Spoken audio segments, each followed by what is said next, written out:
Social Security 2100, a sacred trust, stems from President Biden's conversation with the American people saying that Social Security is in fact a sacred trust. It used to be that you had to go back to the Great Depression and the genius of Franklin Delano Roosevelt, where people would say, well, yeah, after that depression, when people lost everything, Social Security came in to make sure that government was there when people, through no fault of their own, found themselves in an impoverished situation. It is the safety net, the bedrock, the third leg on the stool, as the commissioner mentioned. Now, we come from an insurance state. I went to the Aetna School of Insurance, and they spoke all the time about the three-legged stool, and that most important leg is Social Security. Because during that time, and you only have to go back to 2008, 2009, when during this Great Recession, people saw their 401k become a 101k, Social Security never missed a payment.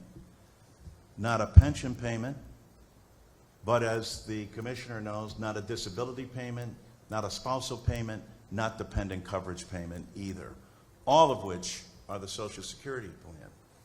However, it is Congress's responsibility to adjust Social Security and to make sure that the Social Security Administration is appropriately funded as well.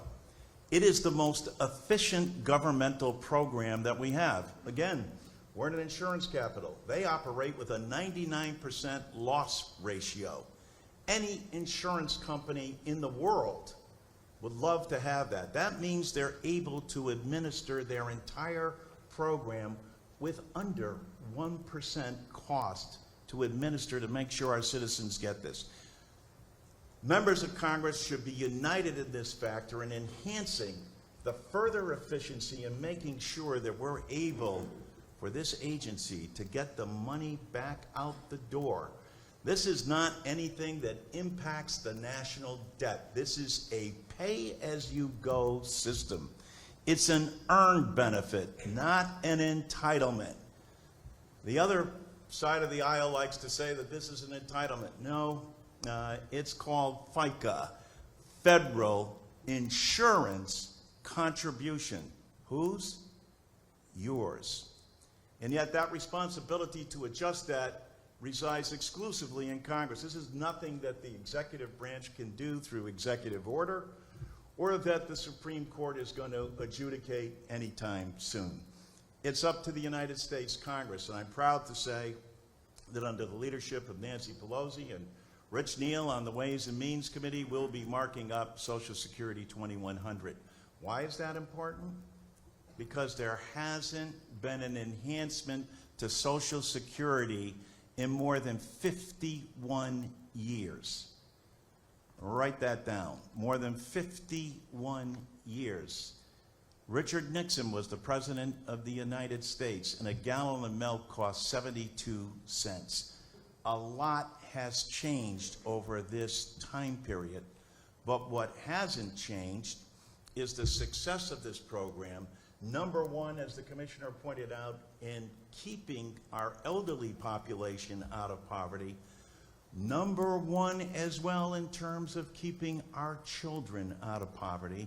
And more veterans rely on Social Security, disability, than they do on the VA. That's how critically important this program is to the American people, and all the more reason why it needs to be enhanced. There are programs in Congress, America, currently, both introduced by Mr. Scott from Florida and the Republican Study Commission, that Mr. Scott's plan ends Social Security in 5 years. The Republican Study Group calls for cuts across the board. A 20% cut by raising the age to age 70, and individual cuts. The belief being that we can cut our way to solvency. The theory being that somehow if you live longer, you need less.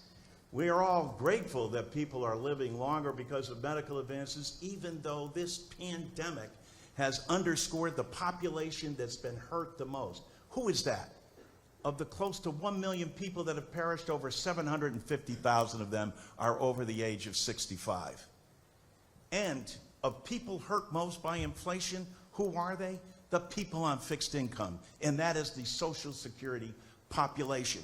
That's why this takes on, as Martin Luther King would say, the fierce urgency of now is upon us to act, to enhance benefits so that when people retire, they have a COLA that reflects their actual expenses, that there are across-the-board increases, that you no longer can work all of your life and then retire into poverty, because the new floor for Social Security will be 125% of what the poverty level is. Making sure that if you're working, you get a tax break, too, that your money isn't given back in that way, and also making sure, because Social Security is the best local economic recovery plan we have, the money goes back into every congressional district. And where do they spend that money? Locally in their community.